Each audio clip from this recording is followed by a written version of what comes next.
Hello, and welcome back to my channel. Today I'm talking about how to manage my coaching business finances. And so managing your money is just as important as making sales. Let me say this again. Managing your money is just as important as making sales. And so when you get that sale, you have to also have a plan on what you're going to do with that money. So the first strategy I have is I do all of my accounting once a month. So I pay all of my contractors, all 6, 7, 8 of my contractors at the beginning of the month. And I also sit down with my numbers at the beginning of the month, and I also pay myself one time a month at the beginning of the month. And so you want to do this because running a coaching business is a lot of work. You have lots of moving pieces. You're working with your clients, you're posting online, you're doing so many things at different times throughout the month. And you want to make sure that your finances are the first thing that you take care of and you get done at the beginning of the month. So I do all of my accounting. I make sure all of my bills are paid, that everything is reconciled at the beginning of the month. I'm not paying my contractors on the 2nd, and then the 7th of the month, and then the 15th of the month, and then the 40th of the month, even though there's not a 40th.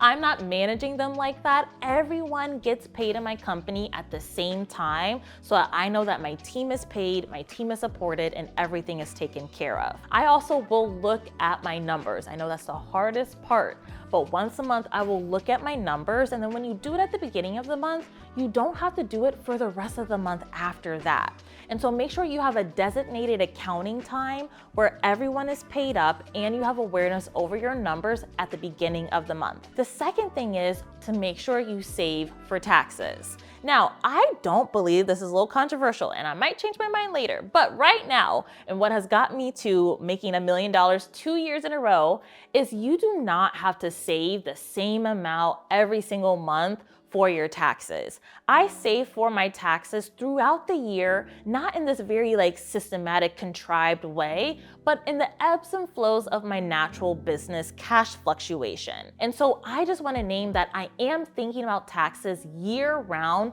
not just in April. So make sure that you're saving for taxes throughout the year. The third strategy is to make sure you plan for your expenses and your investments. When you're doing your planning or throughout the month, you want to be thinking for, okay, it's January, what do I need in March and April? Okay, it's August, what do I need in October, November? You want to be thinking ahead for what you need so that you're never ever caught by surprise. I often say with money in particular, it's not that we have a money issue, it's that we have a money surprise. There's typically something that caught us off guard, that overwhelmed us, something that we were not financially ready or planned for. So you want to make sure that you actually have money set aside for your goals so that you are creating a business where you're thinking ahead consistently. So plan for all of your expenses and all of your investments well in advance. Some people would then say, well, Dielle, what if I need that money now? Or what if I have an issue coming up now?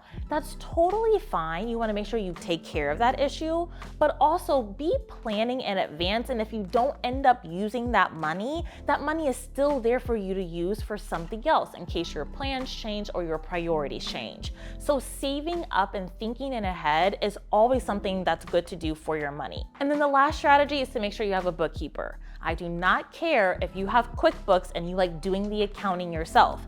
You want to just make sure that you hire someone with experience to help you and advise you. You also want to make sure that they are good with reconciling your accounts and providing you with a profit and loss statement, which is what you're going to need for taxes. And so you want to make sure that you have a money person on your team. And yes, they're going to comb through your bank accounts. They're going to comb through your business model and all of your payments and all of your expenses.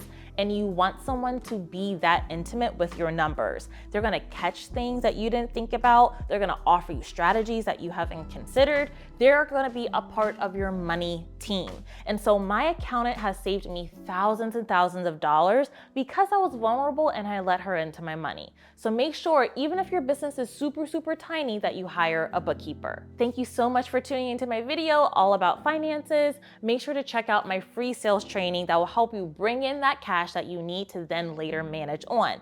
It's in the description box below. I will see you in the next video.